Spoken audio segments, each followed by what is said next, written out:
Now, from WYDC TV, this is Big Fox News at 10.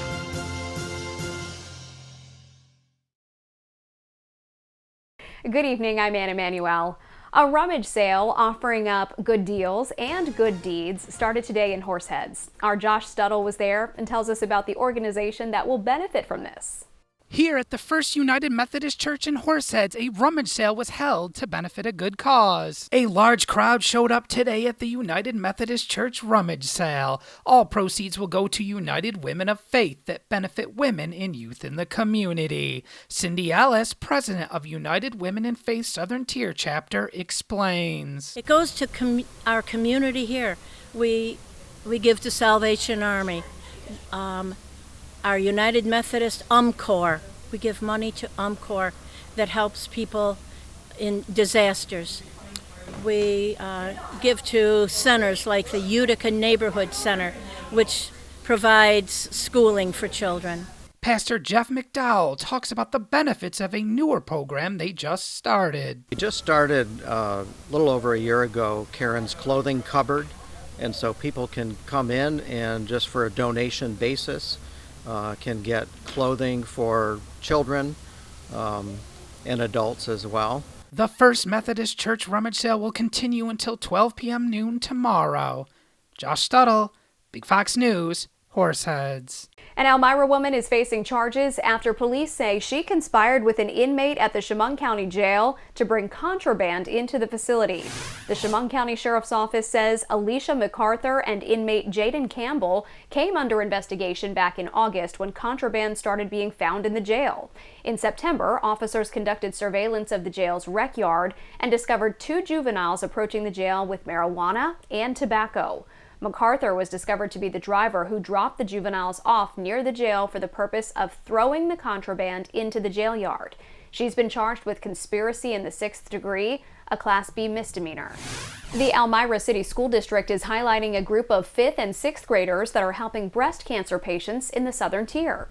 Students at Hendy Elementary School supported the Express Volleyball team's Pink Out event that honors Breast Cancer Awareness Month.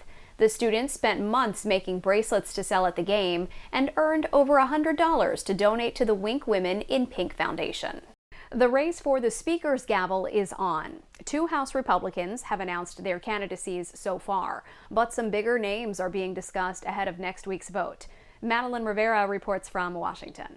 The halls of Congress jammed with reporters, all trying to find out who the next House Speaker will be. I do think we have to have someone who can bring our team together. House Judiciary Chairman Jim Jordan thinks that someone is him.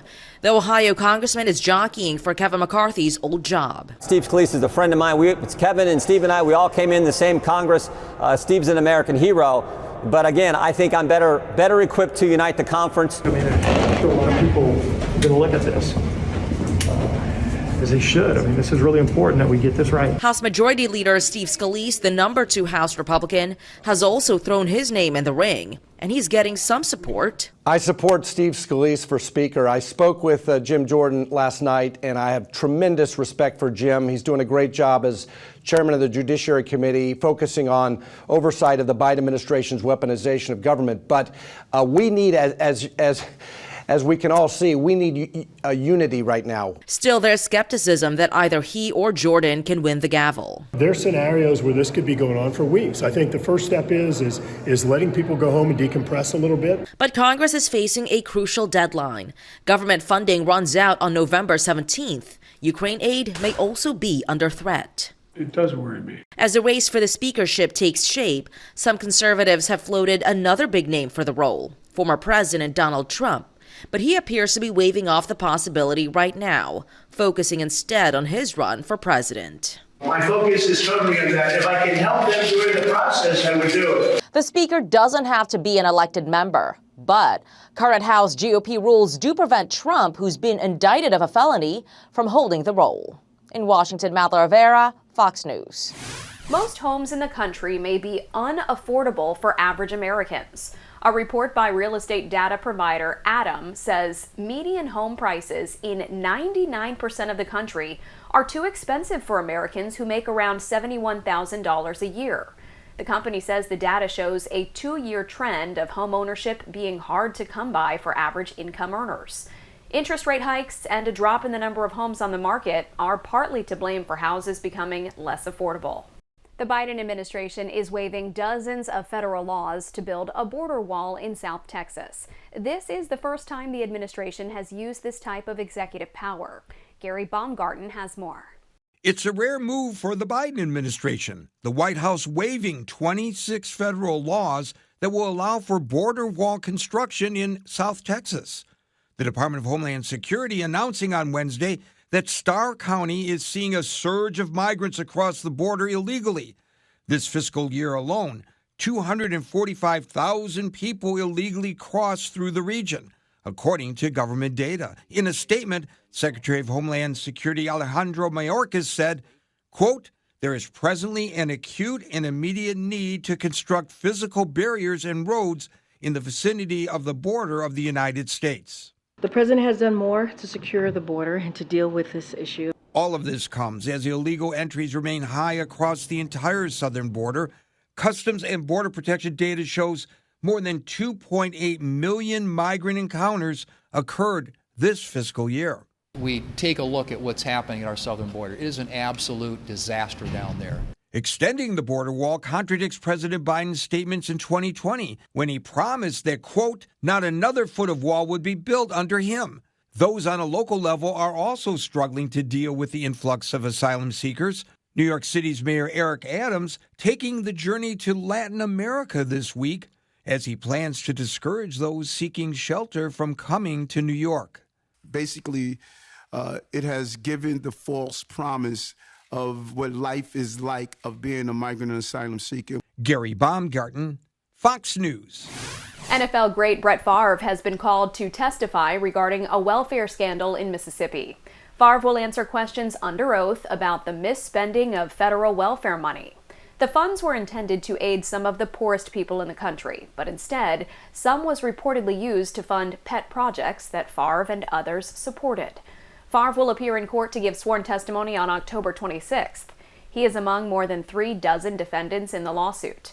Favre, who says he paid back misspent welfare funds, has denied any wrongdoing and has sued the state auditor who investigated the misspending for defamation. Your complete forecast is next. Plus, how much do you tip? We take a look at gratuities at restaurants and why some industry experts say this is a problem that is reaching a tipping point. Stay with us.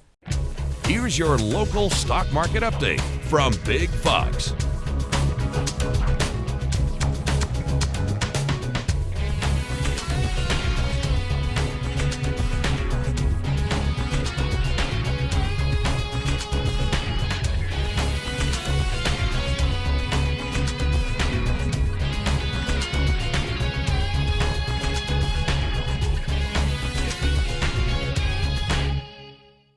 Now, your Twin Tiers forecast from Big Fox.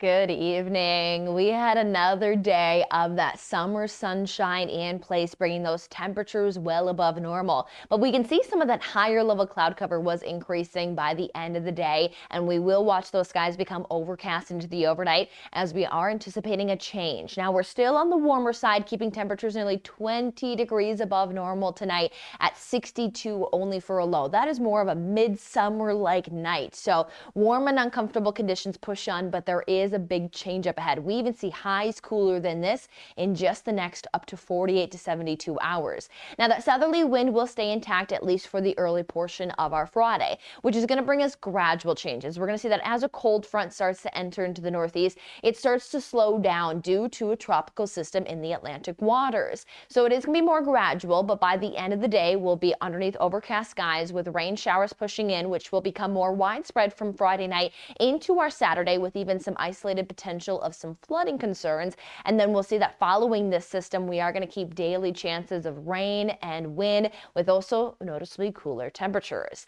Now, as we head into our Friday, as mentioned, we keep that southerly wind. Not looking too gusty for our area. Can't rule out maybe a few times of getting some stronger winds, especially as that cold front gets a bit closer. But we still keep a potential of keeping temperatures about 5 to 10 degrees above normal into those 70s. But we will see that gradual transition as we will battle areas of cloud cover, maybe a sprinkle or two to start off the day. But then by the late afternoon into the early evening, those storms will start to move in, maybe a few rumbles of thunder, and then it turns to mostly just some rainy activity as we head into Saturday. We'll lose that instability as that cooler air will push in with that frontal system. So we'll look at a potential accumulation even showing anywhere from an inch to up to an inch and a half possible across the area, especially that emphasis there Friday night into Saturday morning. That's going to be a big zone being watched for that potential, especially for areas from the Finger Lakes off towards the east, as what we're seeing is that the Weather Prediction Center does have concern of when we watch that this cold front by Saturday morning will be running up across those east coastal locations and that tropical system funnel in moisture, and that does bring a marginal risk to even a slight risk for some potential flooding concerns all across New York on Friday into Saturday morning, and then emphasizing more off towards the northeast due to that tropical system Saturday evening. So we'll keep an eye on some of those flooding potentials. We've been fairly dry, so we definitely can use some of that moisture. And also note that this frontal system is going to bring a big switch up in those temperatures from going from those 80s the last few days. We'll still be mild into those 70s, but even by our Saturday forecast, that cooling trend takes hold where we hold into those lower 60s, which isn't too bad for an October day, but we do continue to fall and could stay steady into those 50s under shower chances as we roll into much of next week.